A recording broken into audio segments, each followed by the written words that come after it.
கடலூர்லேருந்து ஒரு 5 kilometre travel பண்ணி வந்தீங்கன்னா உண்ணாமலை செட்டிச்சாவடி அப்படின்ற ஒரு ஊர் இருக்குங்க. அங்கே சக்கரத்தாழ்வாருக்குன்னு ஒரு கோயில் இருக்கு.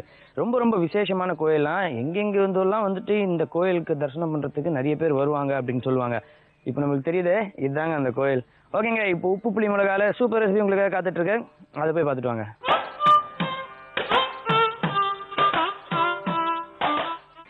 வணக்கம். இன்னைக்கு உப்பு புளி மிளகா நிகழ்ச்சியில உங்களை சந்திக்கிறதுல ரொம்ப சந்தோஷம். நம்ம இப்போ பண்டிகை சீசன்ல விதவிதமான பலகாரங்கள் செய்யணும்னு ரொம்ப ஆசைப்படுறோம் இல்லையா? அதுவும் இனிப்பு பலகாரம் என்ன செய்யறதுன்னு நம்ம ரொம்ப யோசிச்சு இது செஞ்சா இவங்களுக்கு பிடிக்குமா, அதை செஞ்சா இவங்களுக்கு பிடிக்குமான்னு ரொம்ப யோசிப்போம். ஆனா நம்ம செய்யறது எல்லாமே நம்ம சக்கரை பேஸ்டா தான் நம்ம செய்யறோம் இல்லையா? சக்கரை ரொம்ப அளவுக்கு அதிகமா நம்ம சாப்பிட்டா நம்ம உடம்புக்கு கொஞ்சம் கெடுதல் தான். ஆனா அதே இனிப்பை நமக்கு கொடுக்கறது கருப்பட்டி வெல்லம். அந்த வெல்லம் நம்ம சக்கரை மாதிரி ப்ராசஸ் பண்ணி அப்படிலாம் வர்றது கிடையாது. இது ஒரு நேச்சுரல் ஸ்வீட்னர். ஸோ இதை சாப்பிட்டா உடம்புக்கு அவ்வளவான ஒரு பாதிப்பு கிடையாது. ஓரளவுக்கு கொஞ்சம் ஸ்ட்ரென்த்தும் உங்களுக்கும் கிடைக்கும். அதனால இந்த கருப்பட்டியை பேஸா வச்சுட்டு நம்ம ஒரு கொழுக்கட்டை பண்ண போறோம். சரி, இது செய்யறதுக்கு நம்ம என்னென்ன தேவையான பொருட்கள்னு பார்க்கலாமா? பச்சரிசி, கருப்பட்டி வெல்லம், தேங்காய் துருவல், ஏலக்காய் பொடி, நெய், சுக்கு பொடி. தேவையான பொருட்கள் என்னென்னு நம்ம பார்த்தாச்சு. இப்போ அதை எப்படி செய்யறதுன்னு பார்க்கலாம். முதல்ல பச்சரிசியை நம்ம தண்ணியில கொஞ்ச நேரம் நல்லா ஊற விடணும். ஊற விட்டதுக்கு அப்புறம் இதை நம்ம அரைக்க போறோம். இப்போ நான் ஏற்கனவே ஊற வச்சுட்டேன். இப்போ நம்ம இதை அரைச்சிடலாம்.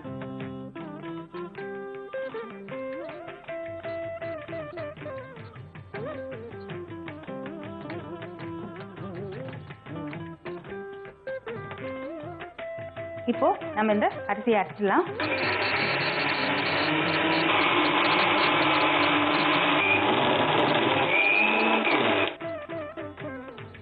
மாவு ரெடி ஆயிடுச்சுங்க. இந்த மாவை ஒரு பாத்திரத்துல நம்ம போட்டுக்கலாம்.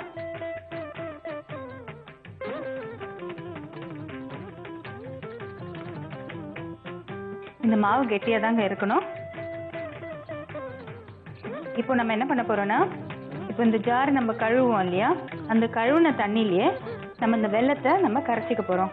முக்கியமா இந்த மாவை நம்ம உரல்ல அரைச்சோம்னா இன்னும் அழகா கெட்டியா நல்ல வெண்ணெய் மாதிரி வரும். இப்போ இந்த ஜாரை நம்ம கழுவிக்கலாம்.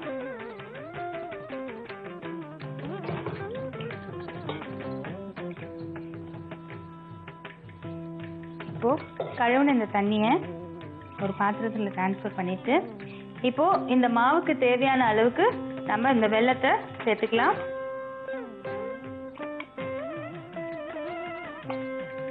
போதுங்க. இப்போ இந்த வெல்லத்தை நல்லா இந்த தண்ணியில கரைச்சிருவோம்.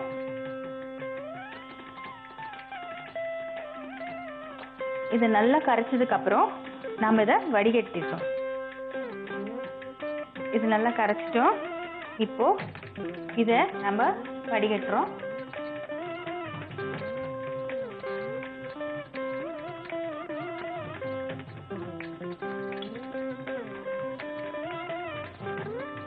இப்போ அடுப்பை பற்ற வச்சுக்கலாம்.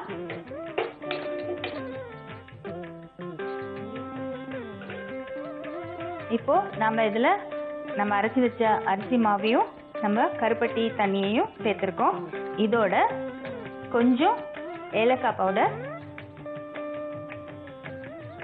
அதுக்கப்புறம் கொஞ்சமா சுக்கு பொடி, இதோட நம்ம கொஞ்சம் நெய்யும் சேர்த்து நம்ம கிளறி விட போறோம். அதுக்கு முன்னாடி கொஞ்சம் கிளறி விடலாம்.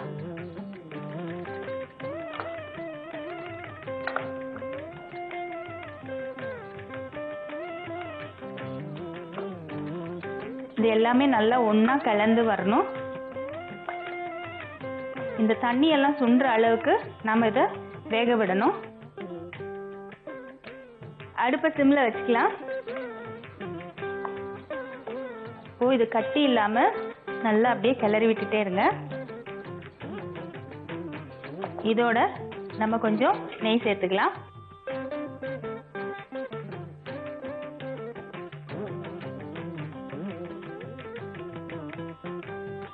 நான்ஸ்டிக்ல பண்ணும்போது கண்டிப்பா அந்த மாவு ஒட்டாது. நான்ஸ்டிக் இல்லாம பண்ணும்போது கொஞ்சம் ஒட்ட செய்யும்.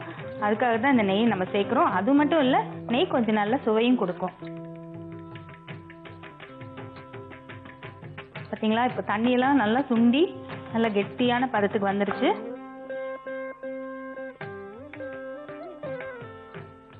இப்போ இது தயாருங்க. இந்த மாவை நம்ம கொஞ்சம் ஆற விட்டுட்டு சின்ன சின்ன கொழுக்கட்டையா நம்ம பிடிச்சு இட்லி பாத்திரத்துல ஆவியில வேக வைக்கணும். இப்போ இந்த மாவு கொஞ்சம் ஆறட்டுங்க. அடுப்பு ஆஃப் பண்ணிக்கலாம். சூடு ஆறிடுச்சான்னு பார்ப்போம். ஆறிடுச்சுங்க. இப்போ இதோட நாம கொஞ்சம் தேங்காய் துருவலையும் சேர்க்க போறோம்.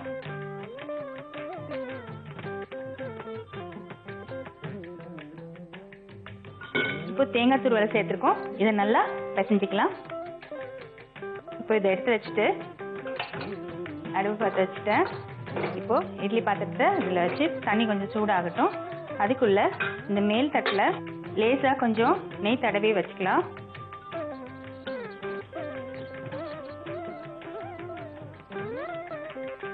இப்போ இந்த மாவை நம்ம கொழுக்கட்டைங்களா பிடிச்சு வச்சுக்கலாம்.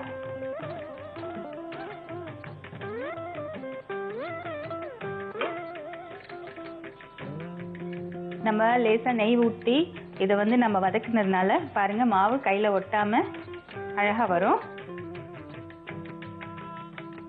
இப்போ நம்ம பிடிச்சு வச்சிருக்கிற கொழுக்கட்டைய ஆவியில வேக வைக்க போறோம்.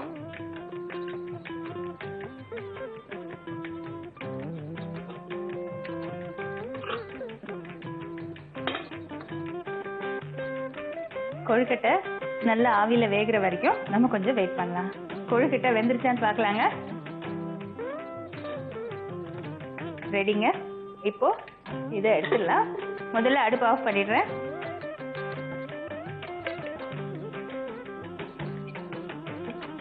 இதை நம்ம ஊற வச்சு அரைச்சி நம்ம வேக விட்டுருக்கோம் இந்த மாவை ஆல்ரெடி.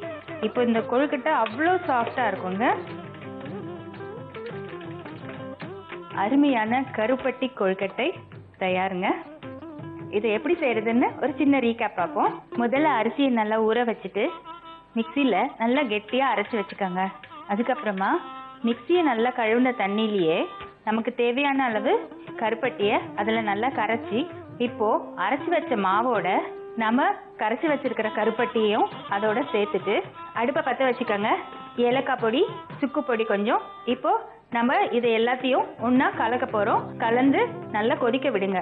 கொதிக்க விடும்போது ஒரு ஸ்பூன் நெய்யும் அதோட சேர்த்துட்டீங்கன்னா அந்த மாவு பாத்திரத்துல நல்லா ஒட்டாம கலந்து வரும். கிளறி விட்டதுக்கு அப்புறம் அடுப்பு ஆஃப் பண்ணிட்டு அதை இறக்கி வச்சு கொஞ்சம் ஆற விடுங்க. ஆறுனதுக்கு அப்புறம் கொஞ்சம் தேங்காய் துருவலை அதோட சேர்த்து நல்லா பிசைஞ்சிடுங்க. மறுபடியும் அடுப்பை பற்ற வச்சு இட்லி பாத்திரத்தை வைங்க. இட்லி தட்டுல கொஞ்சம் நெய் விட்டு தடவி வைங்க. இப்போ ஆறுன மாவுகளை நல்லா கொழுக்கட்டை மாதிரி பிடி கொழுக்கட்டை மாதிரி பிடிச்சு அந்த இட்லி தட்டுல வச்சு ஆவியில நல்லா வேக விடுங்க. வெந்த உடனே உங்களுக்கு அருமையான கருப்பட்டி கொழுக்கட்டை தயார். வித்தியாசமான இந்த கருப்பட்டி கொழுக்கட்டைய கண்டிப்பா உங்க வீட்டுல ட்ரை பண்ணி பாருங்க. நிச்சயமா இந்த டேஸ்ட் எல்லாருக்கும் பிடிக்கும்னு நான் நினைக்கிறேன். நீங்களும் மறக்காம அதை செஞ்சு பாருங்க. இதே மாதிரி ஒரு வித்தியாசமான ஒரு பலகாரத்தோட உங்களை நான் மறுபடியும் சந்திக்கிறேன். அது வரைக்கும் உங்ககிட்ட இருந்து விடைபெறுவது உங்கள் யுவஸ்ரீ.